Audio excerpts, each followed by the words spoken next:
Boxing game ನಲ್ಲಿ boxers ಈ ವಿಧವಾಗಿ ಒಂದು ವಸ್ತುವನ್ನ ಬಾಯಲ್ಲಿ ಇಟ್ಕೊಳ್ಳೋದನ್ನ ನೋಡಿರ್ತೀರಾ.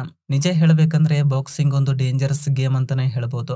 ತುಂಬಾ ಜನ ಈ ಗೇಮ್ ಆಡ್ತಾ ತಮ್ಮ ಪ್ರಾಣವನ್ನ ಕಳೆದುಕೊಂಡಿದ್ದಾರೆ. ಅದಕ್ಕೋಸ್ಕರ ಅವರ ಸೇಫ್ಟಿನ ದೃಷ್ಟಿಯಲ್ಲಿ ಇಟ್ಕೊಂಡು ಇವುಗಳನ್ನ ಬಾಯಲ್ಲಿ ಇಟ್ಕೊಳ್ಳೋದಕ್ಕೆ ಹೇಳ್ತಾರೆ. ಇವುಗಳನ್ನ ಮೌತ್ ಗಾರ್ಡ್ಸ್ ಅಂತ ಕರೀತಾರೆ. ಇದು ದಂತಗಳಿಗೆ, ಕೆನ್ನೆಗಳಿಗೆ ಏನು ಆಗದಂತೆ ನೋಡ್ಕೊಳ್ಳುತ್ತೆ. ಹಾಗೆ ಇದನ್ನ ಇಟ್ಕೊಳ್ಳೋದ್ರಿಂದ ಬ್ರೈನ್ ಡ್ಯಾಮೇಜ್ ಕೂಡ ಕಡಿಮೆ ಆಗುತ್ತೆ. ಯಾಕೆಂದ್ರೆ ಯಾರಾದ್ರೂ ದವಡೆ ಮೇಲೆ ಹೊಡೆದ್ರೆ ತಕ್ಷಣವೇ ಮೈಂಡ್ ಬ್ಲಾಕ್ ಆಗುತ್ತೆ. ಯಾಕಂದ್ರೆ ನಮ್ಮ ದಂತಗಳು ನಮ್ಮ ಬ್ರೈನ್ಗೆ ಕನೆಕ್ಟ್ ಆಗಿರೋದ್ರಿಂದ ದಂತಗಳ ಹತ್ತಿರ ಹೊಡೆದ್ರೆ ನಮ್ಮ ಬ್ರೈನ್ಗೆ ಎಫೆಕ್ಟ್ ಬೀಳುತ್ತೆ. ಪ್ಲೇಯರ್ ತಕ್ಷಣ ನಾಕ್ಔಟ್ ಆಗುವ ಚಾನ್ಸಸ್ ಇರುತ್ತೆ. ಅದಕ್ಕೋಸ್ಕರ ಮೌತ್ ಗಾರ್ಡ್ ಅನ್ನೋದು ಬಾಕ್ಸಿಂಗ್, ಕರಾಟೆ ಆಡೋರಿಗೆ ತುಂಬಾ ಇಂಪಾರ್ಟೆಂಟ್. ಸಲ್ಫರ್, ಗಂಧಕ, ಇದರ ಬಗ್ಗೆ ನಿಮ್ಗೆ ಗೊತ್ತಿರಬಹುದು. ಮನುಷ್ಯನ ದೇಹದಲ್ಲಿ, ಮರಗಿಡಗಳಲ್ಲಿ, ಈ ಭೂಮಿ ಮೇಲೆ ಈ ರೀತಿ ಎಲ್ಲಾ ಕಡೆಗೆ ಇರುತ್ತೆ. ಸಲ್ಫರ್ ಇಲ್ಲದೆ ಮರಗಿಡಗಳು ಬೆಳೆಯೋದಿಲ್ಲ. ಅದೇ ರೀತಿ ನಮ್ಮ ದೇಹದ ಮುಖ್ಯವಾದ ಮಿನರಲ್ಸ್ ಗಳಲ್ಲಿ ಸಲ್ಫರ್ ಕೂಡ ಒಂದು. ಈ ಸಲ್ಫರ್ ನ ಎಲ್ಲಾ ರೀತಿಯ ವಸ್ತುಗಳಲ್ಲಿ ಬಳಸ್ತಾರೆ. ಉದಾಹರಣೆಗೆ ರಸಗೊಬ್ಬರಗಳಲ್ಲಿ, ಬೆಂಕಿ ಕಡ್ಡಿಗಳಲ್ಲಿ, ಸಿಡಿ ಮದ್ದುಗಳಲ್ಲಿ, ರಬ್ಬರ್ ತಯಾರಿಕೆ, ಪೆಟ್ರೋಲಿಯಂ ಉತ್ಪನ್ನಗಳು, ಕೀಟನಾಶಕಗಳು, ವೈನ್ ತಯಾರಿಕೆ, ಆಸಿಡ್ ತಯಾರಿಕೆ, ಈ ರೀತಿ ಎಲ್ಲದರಲ್ಲಿ ಅತಿ ಮುಖ್ಯವಾಗಿ ಸಲ್ಫರ್ ಬೇಕು. ಈ ಸಲ್ಫರ್ ನ ಹೆಚ್ಚಾಗಿ ಕ್ರೂಡ್ ಆಯಿಲ್ ನಿಂದ ಹೊರ ತೆಗಿತಾರೆ. ಅದೇ ರೀತಿ ಅಗ್ನಿ ಪರ್ವತಗಳ ಹತ್ತಿರ ಕೂಡ ಈ ಸಲ್ಫರ್ ಮೈನಿಂಗ್ ನ ಮಾಡ್ತಾರೆ. ಇಂಡೋನೇಷಿಯಾದ ಕವಾಹ ಇಜಾನ ಅಗ್ನಿ ಪರ್ವತದ ಹತ್ತಿರ ಯಾವ ತರ ಸಲ್ಫರ್ ಎಕ್ಸ್ಟ್ರಾಕ್ಟ್ ಮಾಡ್ತಾರೆ ನೋಡಿ. ಇದೊಂದು ತುಂಬಾ ಅಪಾಯಕಾರಿ ಮೈನಿಂಗ್. ಇದು ಆಕ್ಟಿವ್ ವಲ್ಕ್ಯಾನೋ ಆಗಿರೋದ್ರಿಂದ ಅಲ್ಲಿ ತುಂಬಾ ಅಪಾಯಕಾರಿ ಗ್ಯಾಸಸ್ ರಿಲೀಸ್ ಆಗ್ತಾ ಇರುತ್ತೆ. ಅದೇ ರೀತಿ ಆ ಅಗ್ನಿ ಪರ್ವತದ ಹತ್ತಿರ ಇರುವ ಸರೋವರ ಕೂಡ ತುಂಬಾ ವಿಷಕಾರಿ. ಅದರಲ್ಲಿ ಇರುವ ನೀರು ನಾವು ಬ್ಯಾಟ್ರಿಗೆ ಆಗುವ ಆಸಿಡ್ ರೀತಿ ಇರುತ್ತೆ.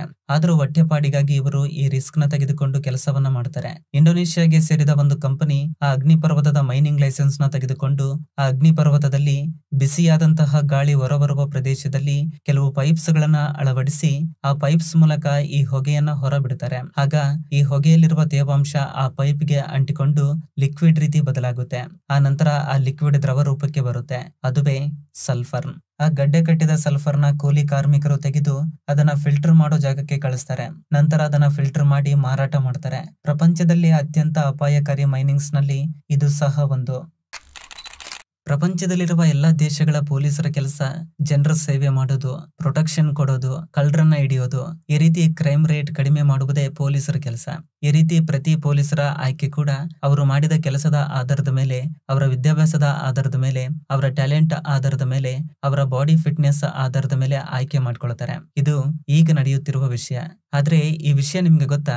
ಆಸ್ಟ್ರೇಲಿಯಾದಲ್ಲಿ ಮೊಟ್ಟ ಮೊದಲ ಬಾರಿ ಆಯ್ಕೆ ಮಾಡಿದ ಪೊಲೀಸರೆಲ್ಲರೂ ಕಳ್ಳರಂತೆ. ಹೌದು, ನಿಜ. ಆಸ್ಟ್ರೇಲಿಯಾದಲ್ಲಿ 1788ರವರೆಗೆ ಆ ದೇಶದ ರಕ್ಷಣೆ ಎಲ್ಲ ಮಿಲಿಟರಿ ಕೈಯಲ್ಲಿ ಇತ್ತು. ಆದ್ರೆ ದೇಶದ ಒಳಗಿರುವ ಕ್ರೈಮ್ ರೇಟ್ ನ ಕಡಿಮೆ ಮಾಡಲು ಮಿಲಿಟರಿ ಕೈಯಿಂದ ಸಾಧ್ಯ ಆಗುತ್ತಿರಲಿಲ್ಲ.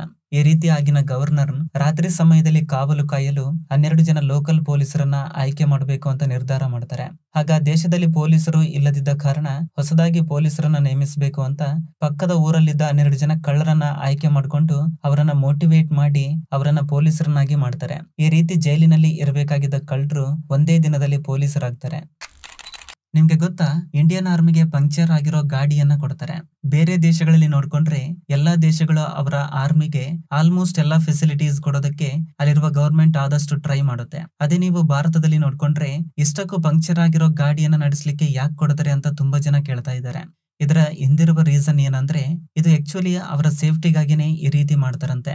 ನಮ್ಮ ಭಾರತದ ಸೈನಿಕರು ನಮ್ಮ ದೇಶದ ರಕ್ಷಣೆಗಾಗಿ ಬೇರೆ ಬೇರೆ ಸಿಚುವೇಶನ್ಸ್ ನಲ್ಲಿ, ಬೇರೆ ಬೇರೆ ವೆದರ್ ಕಂಡೀಷನ್ಸ್ ನಲ್ಲಿ ಕೆಲಸ ಮಾಡಬೇಕಾಗುತ್ತೆ. ಹಾಗಾಗಿ ಒಳ್ಳೆ ಸ್ಥಳಗಳಲ್ಲಿ ಪಂಚರ್ ಆಗಿರೋ ಗಾಡಿಯನ್ನು ನಡೆಸುವ ಅವಶ್ಯಕತೆ ಇರೋದಿಲ್ಲ. ಅದೇ ನೀವು ಬೆಟ್ಟ ಗುಡ್ಡಗಳಲ್ಲಿ, ಮಂಜಿನಿಂದ ತುಂಬಿದ ಪರ್ವತಗಳಲ್ಲಿ ನೋಡ್ಕೊಂಡ್ರೆ ನಮ್ಮ ದೇಶದಲ್ಲಿ ಈ ರೀತಿಯ ಸ್ಥಳಗಳು ತುಂಬಾ ಇದಾವೆ. ನಮ್ಮ ದೇಶದ ವೀರ ಯೋಧರು ಯಾವ ರೀತಿಯ ಸ್ಥಳಗಳಲ್ಲಿ ಕೆಲಸ ಮಾಡ್ತಾರೆ ಅಂದ್ರೆ ಅಲ್ಲಿ ಗಾಡಿ ನಡೆಸೋದಿರ್ಲಿ, ನಡ್ಕೊಂಡು ಹೋಗೋಕ್ಕೂ ತುಂಬಾ ಕಷ್ಟ ಆಗುತ್ತೆ. ಇಂತಹ ಸಿಚುವೇಶನ್ಸ್ ನಲ್ಲಿ ಗಾಡಿಯಲ್ಲಿರುವ ಗಾಳಿಯನ್ನ ತೆಗೆಯೋದ್ರಿಂದ ಗಾಡಿಗೆ ಇರೋ ಟೈರ್ ಏರಿಯಾ ಹೆಚ್ಚಾಗುತ್ತೆ. ಹಾಗೆ ಟೈರ್ ಮತ್ತು ಭೂಮಿಗೆ ಇರೋ ಫ್ರಿಕ್ಷನ್ ಕೂಡ ಹೆಚ್ಚಾಗುತ್ತೆ. ಇದರಿಂದ ಇಂತಹ ಕಂಡೀಷನ್ಸ್ ನಲ್ಲೂ ಕೂಡ ಗಾಡಿಗೆ ಗ್ರಿಪ್ಪಿಂಗ್ ಕಂಡೀಷನ್ ಹೆಚ್ಚಾಗುತ್ತೆ. ಇದರಿಂದ ಸೈನಿಕರು ಒಂದು ಸ್ಥಳದಿಂದ ಇನ್ನೊಂದು ಸ್ಥಳಕ್ಕೆ ತುಂಬಾ ಸುಲಭವಾಗಿ ಹೋಗಬಹುದು. ಇಲ್ಲಿ ಒಂದು ಒಳ್ಳೆಯ ವಿಷಯ ಏನಂದ್ರೆ ನಮ್ಮ ದೇಶ ಟೆಕ್ನಾಲಜಿನಲ್ಲೂ ಕೂಡ ತುಂಬಾ ಡೆವಲಪ್ ಆಗ್ತಾ ಇರೋದ್ರಿಂದ ಗಾಡಿಯಲ್ಲಿರುವ ಗಾಳಿಯನ್ನ ತೆಗಿಲಿಕ್ಕೆ ಮತ್ತು ಹಾಕ್ಲಿಕ್ಕೆ ಮ್ಯಾನ್ಯುವಲಿ ಅಲ್ಲದೆ ಆಟೋಮೆಟಿಕ್ ಟೆಕ್ನಾಲಜಿನ ಬಳಸ್ತಾ ಇದ್ದಾರೆ. ಕ್ರಿಟಿಕಲ್ ಕಂಡೀಷನ್ಸ್ ನಲ್ಲಿ ಓಡಾಡುವ ಕೆಲವು ಆರ್ಮಿ ವೆಹಿಕಲ್ಸ್ ಗೆ ಈ ರೀತಿ ಆಟೋಮೆಟಿಕ್ ಎಮರ್ಜೆನ್ಸಿ ಬಟನ್ ನ ಪ್ರೆಸ್ ಮಾಡೋದ್ರಿಂದ ವಾಹನದ 4 ಟೈರ್ ನಿಂದ ಭೂಮಿಯ ಸರ್ಫೇಸ್ ಕಂಡೀಷನ್ಸ್ ನ ಆಧಾರದ ಮೇಲೆ ಟೈರ್ ನಲ್ಲಿರೋ ಗಾಳಿಯನ್ನ ಆಟೋಮೆಟಿಕ್ ಆಗಿ ತೆಗೆಯುತ್ತೆ. ಅಂಡ್ ಇದೇ ಆಟೋಮೆಟಿಕ್ ಸಿಸ್ಟಮ್ ನಾರ್ಮಲ್ ಕಂಡೀಷನ್ಸ್ ನಲ್ಲಿ ಎಮರ್ಜೆನ್ಸಿ ಬಟನ್ ನ ಪ್ರೆಸ್ ಮಾಡಿದ ತಕ್ಷಣ ವಾಹನ ವಾಹನದ 4 ಟೈರ್ಸ್ಗೆ ಮತ್ತೆ ಗಾಳಿಯನ್ನು ತುಂಬುತ್ತೆ. ಅದಕ್ಕೋಸ್ಕರ ಇದೇ ಕಾರಣಕ್ಕೆ ಕೆಲವು ಸ್ಥಳಗಳಲ್ಲಿ ನಮ್ಮ ಭಾರತದ ಸೈನಿಕರು ಪಂಕ್ಚರ್ ಆಗಿರೋ ವಾಹನಗಳನ್ನ ನಡೆಸಬೇಕಾಗುತ್ತೆ. ಇದು ಗೊತ್ತಿಲ್ಲದೆ ತುಂಬಾ ಜನ ಮಿಸ್ಅಂಡರ್ಸ್ಟ್ಯಾಂಡಿಂಗ್ ಮಾಡ್ಕೊಳ್ತಾರೆ. ನ್ಯೂಯಾರ್ಕ್ಗೆ ಸೇರಿದ ಡೊಮಿನಿಕ್ ಎಲ್ಗಿ ಅನ್ನೋ ಈ ವ್ಯಕ್ತಿ ಒಂದು ಕಾರನ್ನ ಖರೀದಿ ಮಾಡ್ತಾರೆ. ಅವರು ಖರೀದಿ ಮಾಡಿದ ಕಾರ್ ನಂಬರ್ ಪ್ಲೇಟ್ 5V1732. ಈ ನಂಬರ್ ನಲ್ಲಿ ವಿಚಿತ್ರ ಏನಂದ್ರೆ ಈ ಕಾರ್ಗೆ ಇರೋ ನಂಬರ್ ಪ್ಲೇಟ್ಗೂ ಅವರ ಸಾವಿಗೂ ತುಂಬಾ ಹತ್ತಿರದ ಸಂಬಂಧ ಇದೆ. ಆ ನಂಬರ್ ಪ್ಲೇಟ್ಗೂ ಅವರ ಸಾವಿಗೂ ಸಂಬಂಧ ಏನಿರಬಹುದು ಅಂತ ಕೇಳ್ತೀರಾ? ಇವರು ಸತ್ತಿದ್ದು May 17th 1932. ಈ ರೀತಿ 5 ಅನ್ನೋದು ಮೇ ತಿಂಗಳಾಗಿ, 17 ಅನ್ನೋದು ಡೇಟ್ ಆಗಿ, 32 ಎನ್ನುವುದು ಇಯರ್ ಆಗಿ ಇವರು ಸತ್ತ ಡೇಟ್ಗೆ ಮ್ಯಾಚ್ ಆಗೋದು ಒಂದು ವಿಚಿತ್ರವಾದ ಕೋಇನ್ಸಿಡೆಂಟ್ ಆಗಿದೆ. ಜಾಕಿ ಚಾನ್ ನಮ್ಮ ಪ್ರಪಂಚದಲ್ಲಿ ರಿಯಲ್ ಸ್ಟಂಟ್ಸ್ ಮಾಡೋ ನಟರಲ್ಲಿ ಇವರು ಕೂಡ ಒಬ್ರು. ಜಾಕಿ ಚಾನ್ ನಡೆಸಿದ ಆರ್ಮರ್ ಆಫ್ ಗಾಡ್ ಮೂವಿ 1886ರಲ್ಲಿ ರಿಲೀಸ್ ಆಗಿತ್ತು. ಆದ್ರೆ ಈ ಮೂವಿನಲ್ಲಿ ಜಾಕಿ ಚಾನ್ ಒಂದು ಮರವನ್ನ ಹಿಡ್ಕೊಂಡು ಜಂಪ್ ಮಾಡಬೇಕಾಗುತ್ತೆ. ಆದ್ರೆ ಈ ರೀತಿ ಸ್ಟಂಟ್ ಮಾಡುವಾಗ ಆ ಮರದ ಕೊಂಬೆನೆ ಮುರಿದು ಕೆಳಗೆ ಇದ್ದ ಒಂದು ಕಲ್ಲಿನ ಮೇಲೆ ಬೀಳ್ತಾರೆ. ಇದರಿಂದ ಅವರ ಬುರುಡೆ ಮೂಳೆ ಮುರಿದು ಲೈಟ್ ಆಗಿ ಬ್ರೈನ್ ಗೆ ಟಚ್ ಆಗಿತ್ತಂತೆ. ಹಾಗೆ ಎಲ್ಲರೂ ಜಾಕಿ ಚಾನ್ ಇನ್ನು ಉಳಿಯೋದಿಲ್ಲ ಅನ್ಕೊಳ್ತಾರೆ. ಆದ್ರೆ ಅದೃಷ್ಟವಶಾತ್ ಅವರಿಗೆ ಏನೂ ಆಗ್ಲಿಲ್ಲ. ಬೇಗ ರಿಕವರಿ ಆಗಿ ಆ ಮೂವಿ ಶೂಟಿಂಗ್ ನ ಪೂರ್ತಿ ಮಾಡ್ತಾರೆ. ಇದೊಂದೇ ಅಲ್ಲ, ಇಂತಹ ಎಷ್ಟೋ ಸಮಸ್ಯೆಗಳು ಬಂದರೂ ಸಹ, ಎಷ್ಟೇ ಗಾಯಗಳು ಆದರೂ ಸಹ ಜಾಕಿ ಚಾನ್ ರಿಯಲ್ ಸ್ಟಂಟ್ ಮಾಡೋದನ್ನ ಮಾತ್ರ ನಿಲ್ಲಿಸಲಿಲ್ಲ. ನಿಮ್ಮಲ್ಲಿ ಎಷ್ಟು ಜನರಿಗೆ ಜಾಕಿ ಚಾನ್ ಅಂದ್ರೆ ಇಷ್ಟನೋ ಕಮೆಂಟ್ ಮಾಡಿ ತಿಳಿಸಿ. ನಿಮ್ಮಲ್ಲಿ ಎಷ್ಟು ಜನರಿಗೆ FIR ಫುಲ್ ಫಾರ್ಮ್ ಗೊತ್ತು? ನಿಮ್ಮಲ್ಲಿ 90% ಜನರಿಗೆ ಇದರ ಫುಲ್ ಫಾರ್ಮ್ ಗೊತ್ತಿರುತ್ತೆ. ಹಾಗೆ ಪೊಲೀಸ್ಗೆ ಸಂಬಂಧಪಟ್ಟ ತುಂಬಾ ಫುಲ್ ಫಾರ್ಮ್ಸ್ ಬಗ್ಗೆ ನಿಮ್ಗೆ ಗೊತ್ತಿರುತ್ತೆ. ಉದಾಹರಣೆಗೆ DGP, SP, SI ಈ ರೀತಿ ತುಂಬಾ ಫುಲ್ ಫಾರ್ಮ್ಸ್ ಬಗ್ಗೆ ನಿಮ್ಗೆ ಗೊತ್ತಿರಬಹುದು. ಆದ್ರೆ ನಿಮ್ಗೆ ಪೊಲೀಸ್ಗೆ ಫುಲ್ ಫಾರ್ಮ್ ಗೊತ್ತಾ? ಹೌದು, ಪೊಲೀಸ್ಗೂ ಕೂಡ ಒಂದು ಫುಲ್ ಫಾರ್ಮ್ ಇದೆ. ಆದ್ರೆ ಅದರ ಬಗ್ಗೆ ತುಂಬಾ ಜನರಿಗೆ ಗೊತ್ತಿರ್ಲಿಕ್ಕಿಲ್ಲ. ಪೊಲೀಸ್ಗೆ full form public officer for legal investigations and criminal emergency. ನಾಯಿಗಳು ಕೆಲವೊಮ್ಮೆ ಮನುಷ್ಯನ ಪ್ರೈವೇಟ್ ಪಾರ್ಟ್ಸ್ ಹತ್ತಿರ ವಾಸನೆ ನೋಡ್ತಾ ಇರ್ತವೆ.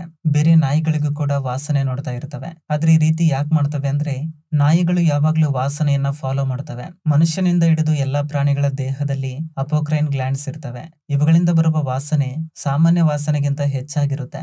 ನಾಯಿಗಳಿಗೆ ಇದು ದೇಹದ ಎಲ್ಲಾ ಕಡೆಗೂ ಇದ್ರೂ ಕೂಡ ಹಿಂದಿನ ಭಾಗದಲ್ಲಿ ಹೆಚ್ಚಾಗಿರುತ್ತೆ. ಇದಕ್ಕಾಗಿ ಅವು ಬೇರೆ ನಾಯಿಗಳ ಹಿಂದಿನ ಭಾಗವನ್ನ ವಾಸನೆ ನೋಡ್ತವೆ. ಮತ್ತು ಮನುಷ್ಯನಿಗೆ ಪ್ರೈವೇಟ್ ಪಾರ್ಟ್ಸ್ ಹತ್ತಿರ ಅಪೋಕ್ರೈನ್ ಗ್ಲ್ಯಾಂಡ್ಸ್ ಇರ್ತವೆ. ಇದಕ್ಕಾಗಿ ಇವು ಅಲ್ಲಿ ವಾಸನೆ ನೋಡ್ತವೆ. ಇದು ಫ್ರೆಂಡ್ಸ್ ಈ ದಿನದ ವಿಡಿಯೋ.